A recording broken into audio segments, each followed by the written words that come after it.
ఆఖరికి ఇది వద్దు అనుకుంటున్నాను, కాకపోతే ఇంతమంది చూశాక నాకు చెప్పాల్సిన బాధ్యత అనుకుంటున్నాను.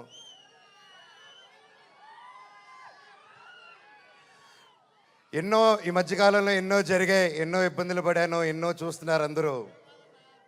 కానీ కట్టుబట్టలతో రోడ్డు మీద పెట్టారు. నా పిల్లల బట్టలు, మా ఇంట్లో వాళ్ళ బట్టలు ప్రతి ఒక్కటి చిన్నప్పటి నుంచి పెట్టుకుంది ఏది లేకుండా రోడ్డు మీద పెట్టారు ఒక ఊరికి వెళ్ళి వచ్చేసరికి. అండ్ బయటికి ఎక్కడికైనా వెళ్ళేదానికి కార్లు కూడా లేవు, కార్లు తీసుకెళ్ళిపోయారు. కానీ అన్న నాకేమైంది తెలుసా అన్న, శివుడు ఏ రూపంలో వచ్చాడు తెలుసా అన్న, ఫ్యాన్స్ రూపంలో వచ్చారన్న. ఇంటి బయట 20 కార్లు పెట్టారన్న నాకు వచ్చి. వాళ్ళే తీసుకొచ్చి ప్రతి ఒక్కరు వచ్చి అన్నా మేమున్నాం అని నిలబడారు. దీని అంతట్లో నాకు ఒకటే బాధ, ఇంత చేసినా, ఇంత జరిగినా, ఎంత ఇబ్బందులు పెట్టినా, ఎన్ని కేసులు వేసినా నాకు ఎవరి మీద కోపం రావట్లేదు, బాధ ఒకటే వేస్తుంది. అది నా బలహీనతో, అది వాళ్ళ బలమో నాకు అర్థం కావట్లేదు. ఎన్ని జన్మలైనా ఈ జన్మకు మాత్రం నా కట్టగాలేంత వరకు నేను మోహన్ బాబు గారి అబ్బాయినే, అది ఎవరు మార్చలేరు.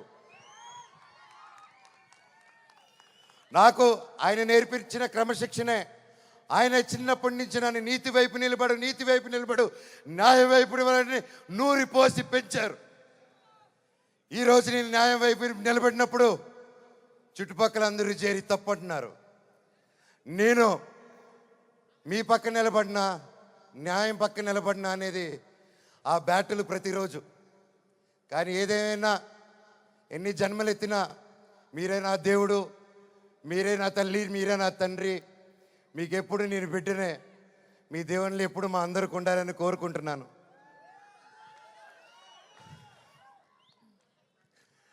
సరే, ఇది మాట్లాడితే వెళ్ళిపోతున్నాను, సారీ.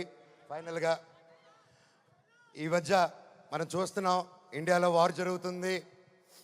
అలాగే ఒక ముఖ్య విషయం గమనించాను, మనందరం చాలామంది ఆడవాళ్ళు వంటింటికి మాత్రమే పరిమితం అనే మైండ్ సెట్లో ఉన్న ప్రతి ఒక్కరు 18 సంవత్సరాలకు అమ్మాయి వచ్చింది పెళ్లి చేస్తాతోని వెతికే ఈ రోజుల్లో ప్రతి ఒక్కరికి మిమ్మల్నే భయ్యా, ఆలోచించే మిమ్మల్నే, మీతోనే మాట్లాడుతున్నాను.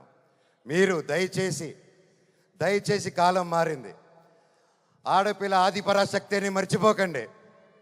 మనం ఈరోజు అందరూ చల్లగా ఉన్నామంటే భారత్ నాన్న దగ్గర నుంచి కాదు, భారత్ మాతా దగ్గర నుంచి మనం చల్లగా ఉన్నాం. ఈరోజు మన ఇండియాని ముందుకు తీసుకెళ్లే వింగ్ కమాండర్ ఒక మహిళ, ఒక కలోనల్ ఒక మహిళ. వాళ్ళు భారతదేశాన్ని ముందు పెట్టి నడిచి తీసుకెళ్తుంటే మనకేమైందండి? ఈరోజు ఈ వార్లో ప్రతి ఒక్కరిలో 2 ఆడకూతురులు వచ్చేలా నిలబడితే నాకు అదే ఆనందం. మాకు కట్అవుట్లు, మాకు మాళ్ళు, మాకు బ్యానర్లు వద్దండి. వాళ్ళని మనం సెలబ్రేట్ చేసుకోవాలి. మన ఇంట్లో మన ఒక అమ్మాయిని అంత ఫ్రీడమ్ ఇచ్చి ముందుకు పంపిస్తే అప్పుడు మనకు నిజమైన స్వాతంత్రం. అది నిజంగా ఎక్కడున్నారో 2 ఆర్మీ ఆఫీసర్స్, వాళ్ళ పాదాలకి దండం. ఎందుకంటే వాళ్ళ వల్ల ఇంకొక 100 మంది ఆడపిల్లలు ముందుకు వస్తారు. అలా చూసుకుంటూ ముందుకు వస్తారు. ప్రతి ఒక్కరు మన ఆడవాళ్ళకి సపోర్ట్ చేయాలి, వాళ్ళకి ధైర్యం నిలబడాలి.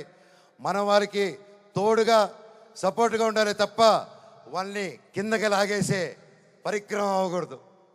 అందరికీ థ్యాంక్ యూ. ఈ సినిమా చూసి 30వ తారీఖు రిలీజ్ అవుతుంది భైరవం. ఈ సినిమా గొప్ప హిట్ అవుతుంది అని కోరుకుంటున్నాను. తమ్ముడు డైలాగ్,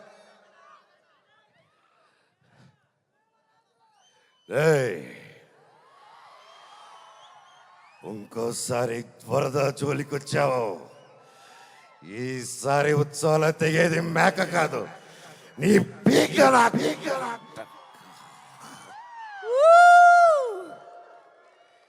ఇప్పటిదాకా నేను తగ్గడమే చూశారు.